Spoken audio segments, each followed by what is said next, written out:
Hey everyone, it's Mr. Drake. We have talked about the Middle Ages quite a bit, but it's been in broader terms, talking about daily life or talking about, the larger empires that formed early on, like the Holy Roman Empire and the Franks and all of that. What we're going to do today is go a little more specific, go a little bit deeper, and talk about the rise of England and France. England and France, for various reasons that we'll talk about, ended up becoming the two main powers in medieval Europe, and they often clashed to try to overtake the other to be more powerful. They were to use a regional sports metaphor, they were the Carolina and Duke of medieval Europe, the Charlotte and Davidson, the Harvard and Yale of medieval Europe. They were constantly at each other's throats, and we'll talk about how they rose to power, and that will transition into the actual conflicts they had, such as the Hundred Years' War, which we'll talk about later in the unit. So by the end of this video, you should be able to explain how royal power increased in England and France. We've talked about the feudal system, and early in the Middle Ages, most of the power in medieval Europe was held by the nobility, these people who held the land for the king, and the king himself often didn't have a lot of power. But that changes over time for a multitude of reasons that we will go into a little bit.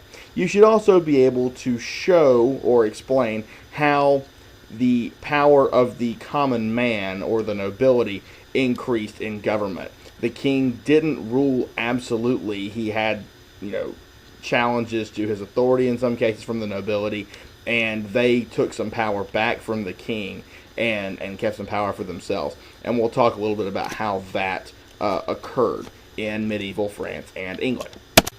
So we'll start off by going into England a little bit and talking about their first major monarch, William the Conqueror.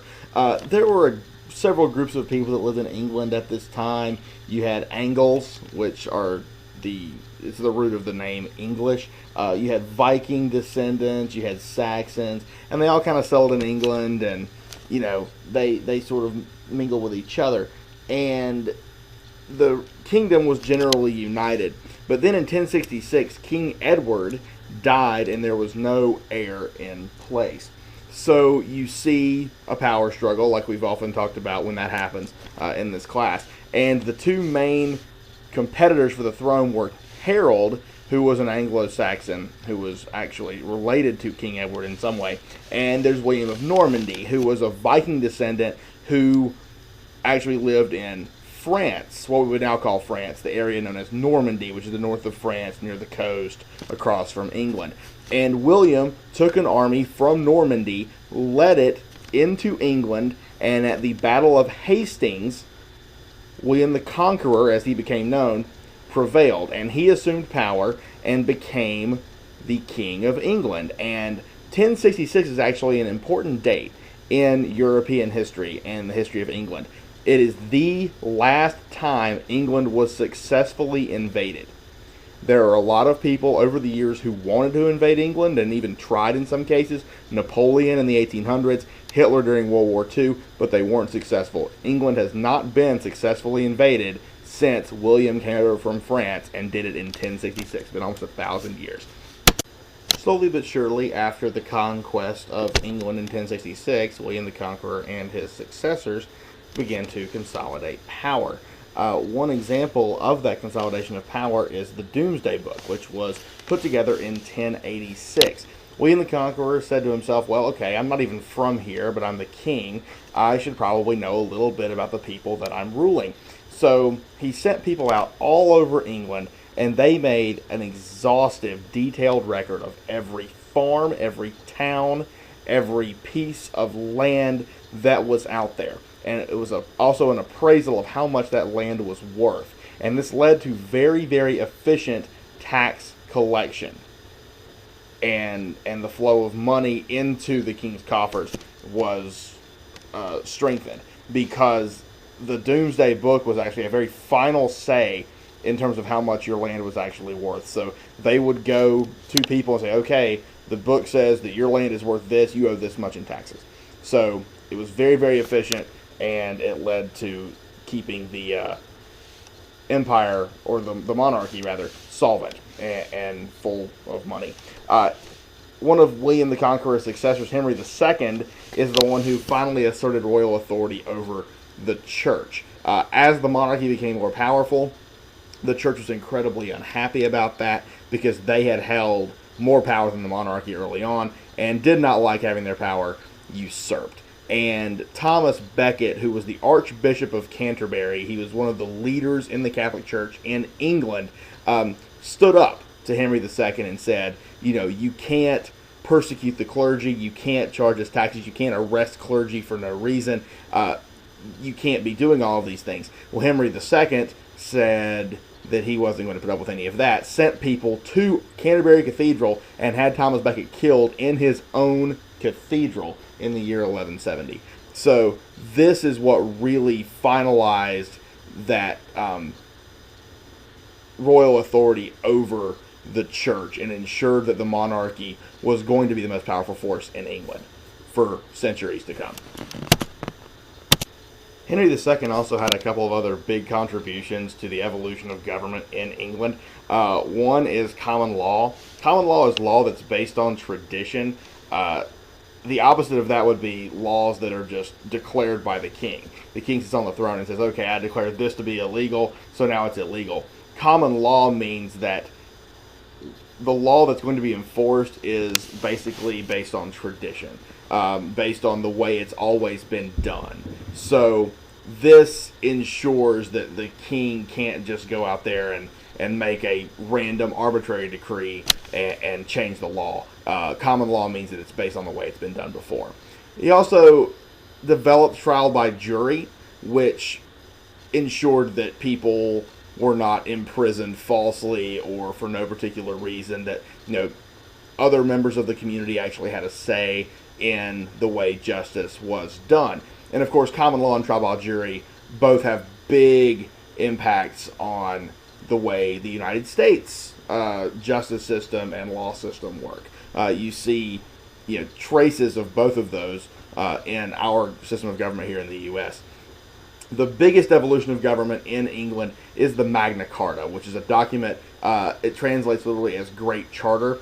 It was signed in the year 1215 by King John, and he was forced to sign it because he had been angering the nobility. He had been raising their taxes without their consent, and they were feeling their wallets being pinched a little bit. He was arresting nobles who opposed him for no particular reason other than that they were opposing the monarchy, and was throwing them in prison, and they obviously want to see that stop. And the Magna Carta was a declaration of rights of the nobility to not be taxed higher unless they consented to it, and to be safe from arrest and things like that. And they essentially just sat King John down and forced him to sign the document in 1215.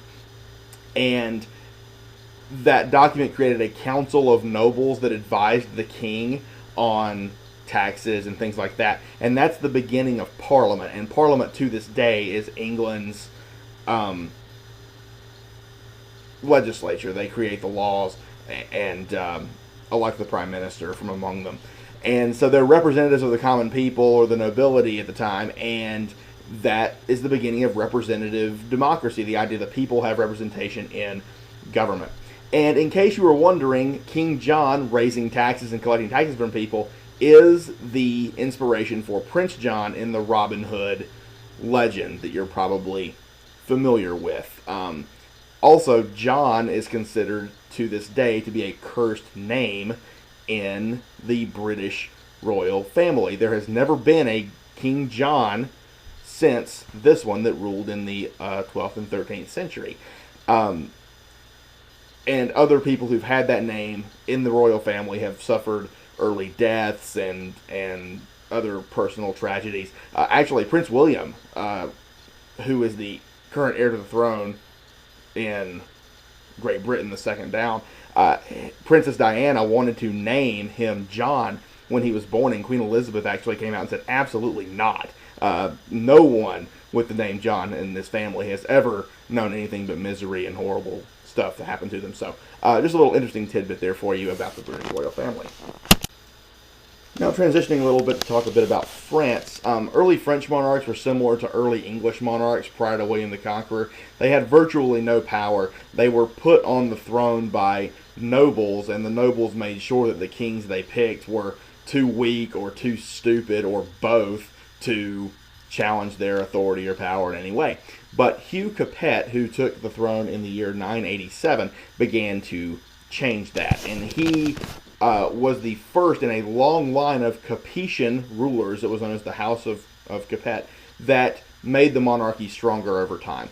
One of those is King Louis IX, who was beloved in France for being incredibly Christian. He did things that Christian monarchs at the time often did that would be frowned upon today, like persecuting Jews and Muslims and killing a bunch of people who disagree with the Christian faith. But he also outlawed wars between lords, which were known as private wars. He ended serfdom, so the lower classes loved him. He's actually a saint in the Catholic Church, as in St. Louis, like St. Louis. The town St. Louis, Missouri is named after that guy. The evolution of the people having a say in government in France can be traced to the Estates General, which is a body founded in 1302 to give all classes of people some representation in the government.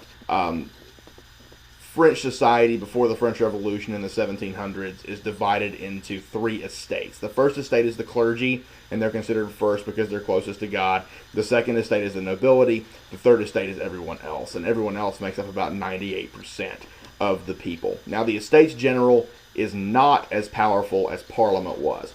Parliament in England over time developed the right to control the purse strings, to decide what money would be spent and on what. The Estates General never had that power. That pretty much stayed with the monarchy.